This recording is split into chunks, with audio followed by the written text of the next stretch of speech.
Now, former President Jacob Zuma's private prosecution case against State Prosecutor Advocate Billy Downer and legal journalist Karyn Maughan has been adjourned until the 4th of August. This is to allow the High Court in Pietermaritzburg to deal with Maughan and Downer's application to have the matter set aside. That application will be heard in March. At the last appearance, Downer and Maughan filed an urgent application against Zuma, asking the court to set aside the private prosecution in its entirety. Zuma is charging Downer with leaking his medical records to Maughan. Earlier, SABC News spoke to legal expert attorney Melusi Olu, who says that Maughan might have a reasonable argument in challenging the private prosecution. He says Maughan is arguing that Zuma did not obtain a nolle prosequi certificate against him. All right, so it took less than a minute for the magistrate to postpone that private prosecution brought by the former President Jacob Zuma until August, and we'll bring that to you. And remember that Zuma launched the prosecution after Billy Downer shared information with Maughan on surgery that Zuma had to undergo. And now the application to put this whole thing aside will first be heard. Meanwhile, the application by the legal team of EFF leader Julius Malema and his co-accused Adriaan Snyman for magistrate Antoinette Olivier to recuse herself from presiding over their firearm discharge trial has been refused in the East London Regional Court, and that's just coming in as well. So let's speak to legal analyst Mpumelelo Zikalala. Thank you for being with us as always. So is it fair enough postpone things because Karyn Maughan has brought an application to have this entire private prosecution set aside? So now the courts are waiting for that. Yes, definitely. Because remember, in order for you to have the proper instruments to prosecute, you must make sure that they are valid. So what Ms. Karyn Maughan is saying, she's saying the instruments that you are using, the summons that have led me to sit in this particular accused box, are not really summons which are supposed to be there.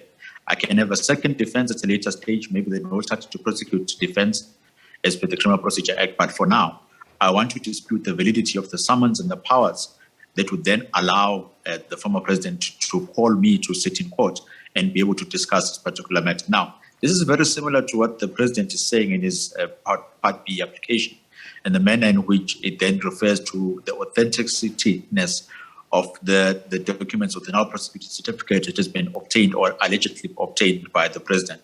But for now, I think it's going to be a case where it's going to be like a mini trial within a trial, where they're firstly going to discuss whether the documents of the null prosecuted certificates are valid, have all the relevant procedures that have been allowed by the CPA been followed, and if that's the case, then the main trial can start in terms of them being able to being really truly branded as accused, so that they're able to raise their defenses if they have one. Is it fair enough for Maughan not to wait until the trial gets underway or the private prosecution to then raise these arguments? In a sense, she's being preemptive, going and saying, let's rather put it aside earlier than that. What would be the legal reasons for that? Because surely it will all be ventilated in the end in court. And that is certainly going to be the argument of the president in this case, because he's going to say, why are you jumping the gun? You have a valid defense that you can be able to provide at a later stage. Criminal Procedure Act is very clear under Section 106. You can raise the defense of no charge to prosecute. So why do you want to have two bites at the cherry? The first one is going to be within this particular civil proceedings or other proceedings, or points in limine proceedings, which you want to start before we go into the main trial. And then you can still raise them at a later stage. So why are you raising these points, these double points, which can be later lamented and be able to be dealt with as you move on? So these are the type of arguments which are going to be dealt with. And the courts are going to be called upon to adjudicate on this matter and then say, which is the correct approach when it comes to these private prosecutions. Let's also remember that it is not something that has been readily done or regularly done within our South African courts. So you do have such a handful of cases where private prosecutions have taken place. It is a learning curve even for the judiciary and also for the legal practitioners. So you are going to see these teething phases when it comes to the real interpretation and the real adherence to the procedures that ought to be followed. I think these are going to be tester cases of saying, if you want to execute a valid, proper private prosecution, these are the type of proceedings in which you must follow. These are the steps in which you must follow. And this is what will be regarded as an authentic document. And this is what is going to be regarded as a document that can't be used at a later stage to privately prosecute an individual. Yeah, because one of her claims is that the National Prosecuting Authority hasn't issued a certificate saying that it's not going to prosecute the case. She says that's a prerequisite for a private prosecution. So you're saying that actually hasn't been tested in law. It seems like it's clear-cut. Either you need a certificate or you don't. But the manner in which you must then raise that particular defense is the one which is in question. Now, the question is, are you going to set up a special court in which will first decide on whether the certificate has been issued or not, or are you going to deal with the matter under the main trial which they were attending today, and that will be one of the defenses in which you are going to raise? So when asked whether do you know or do you think you are guilty or not, your answer should say not guilty, and the basis for my defense is that falls under Section 106. There is no charge to prosecute. So there's no charge or document that has been given to this particular individual to prosecute. What we can't stop individuals though from doing is going to court and challenging these particular documents as in the same manner in which the president has done. So the strategy of the president, Mr. Cyril Ramaphosa, and also Ms. Karyn Maughan, are almost similar in terms of saying, I'm going to pit these two courts against each other so that I'm able to determine whether this particular document in procedure is authentic or not before I go and answer in the main one which was brought to me, in which I'm then regarded as an accused under that particular sense. So the court should then say, when it hears this particular matter, you have an avenue available in which this particular dispute can be dealt with. If you want to challenge whether the document is authentic or not, there's a manner in doing that. You can go and do that within the particular trial.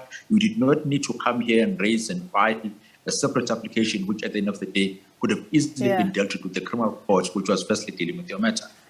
All right, I wish we could talk about this case. It confuses journalists, some of the facts of the case. But let's rather move on to Julius Malema, then suggesting that the magistrate in his case, when a firearm was allegedly discharged at an EFF party, was biased. She's rejected that. What do you think of the argument there that she was asking a lot of information around where Malema may be in footage that was given to the court? Now, this is going to test if it ever goes on an appeal, which I think they are going to take it on appeal, on the boundaries that the presiding officer is supposed to sort of play within, in terms of the clarity question in which the presiding officer is seeking. Now, the presiding officer or the magistrate is not meant to be the prosecutor or the defense attorney or legal representative. All that they are then to do is to say, you've stated something which I'm not really clear about. Can you please elaborate on it so that I can be able to make a determination?